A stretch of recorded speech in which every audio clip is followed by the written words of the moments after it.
Ya, selamat malam pemirsa, kembali lagi dengan saya Nasri Saulisa pada berita konten hari ini. Puluhan rumah dan tempat usaha habis terbakar di Kemayoran, Jakarta Pusat pagi tadi.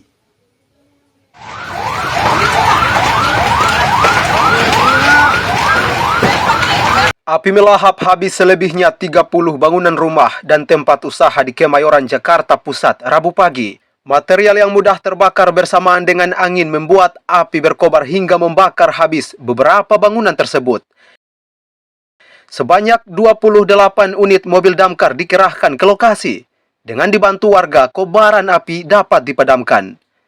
Dilansir dari berita antara Kepala Suku Dinas Penanggulangan Kebakaran dan Penyelamatan Jakarta Pusat, Asril Rizal, kebakaran yang menghanguskan sebanyak 30 bangunan diduga karena arus pendek listrik.